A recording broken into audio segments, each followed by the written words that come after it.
Michigan's goal, win every game, and that begins week one against the East Carolina Pirates as we welcome in one of our favorite Pirates, Anthony Bellino. You see him every morning right here on BCSN at the X's and Bros show. Anthony, how are you doing as you get ready for the Pirates?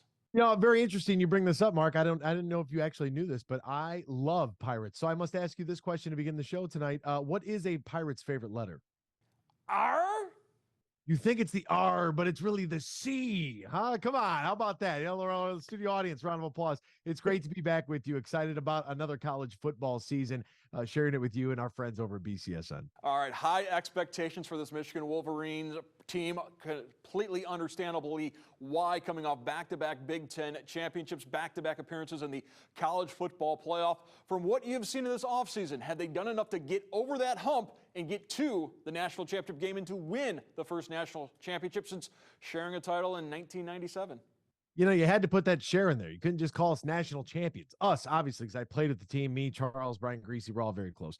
Have they done enough this offseason to win a national championship? That is a great question. I think that, honestly, getting Blake Corum back, I think, is going to be much bigger than what even most people kind of assume. He and Donovan Edwards, a healthy Blake Corum, and a healthy Donovan Edwards here in that run game, that offensive line, that front, which always, in the last few years, I shouldn't say always, but has routinely sent guys to the National Football League level.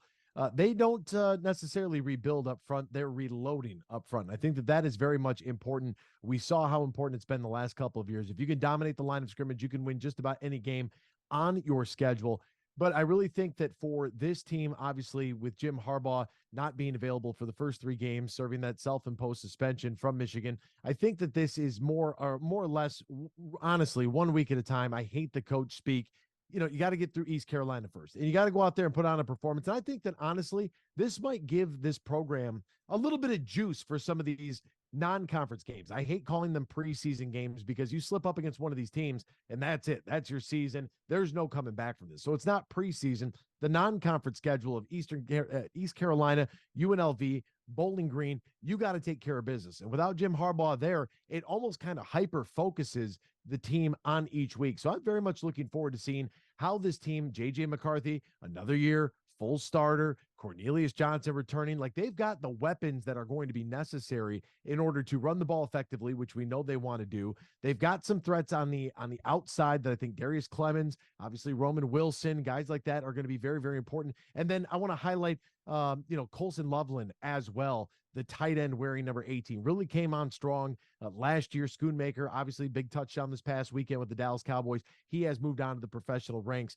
So I think that the offense is already ready to go. And that all starts with Blake Corum coming back and this team kind of feeling very much like business as usual. Let's pick right back up where we left off. Without Jim Harbaugh this Saturday, defensive coordinator Jesse Minter will be the interim head coach for this one game. Also, offensive coordinator Sherrone Moore suspended for the opener due to the same issues with Jim Harbaugh, the recruiting violations during the COVID dead period. So without Sherrone Moore, without Jim Harbaugh, Kirk Campbell, the quarterback's coach, will be calling the offensive plays, leading some to wonder if it's going to be even more of a pass-heavy attack for the Wolverines against the Pirates.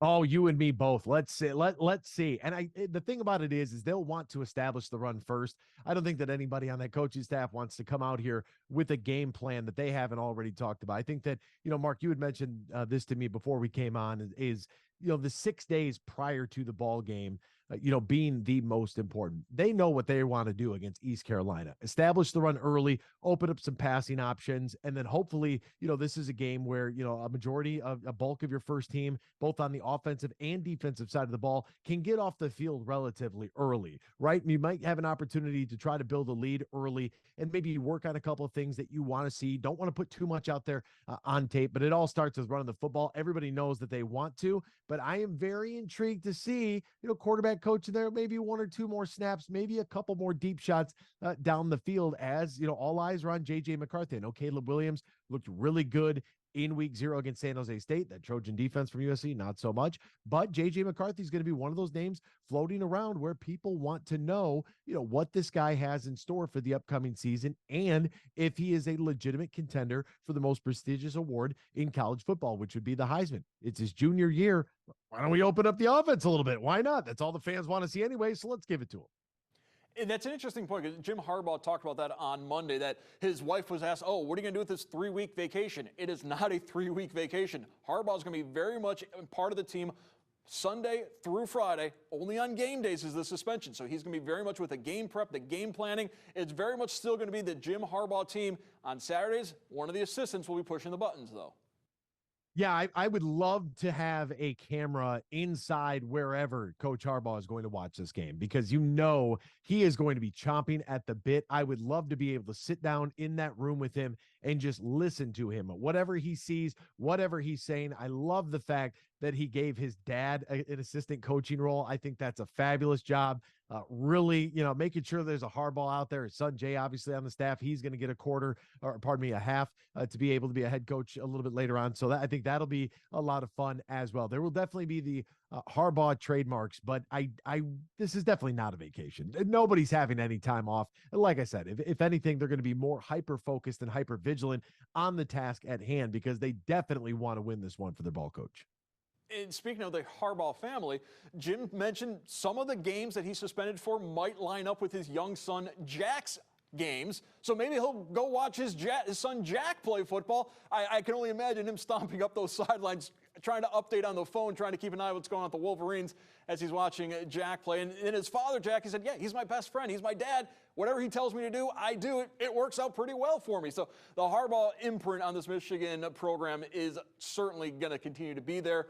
Speaking of that Harbaugh imprint, enthusiasm unknown to mankind, and no better player to embody that this year than Chris Jenkins.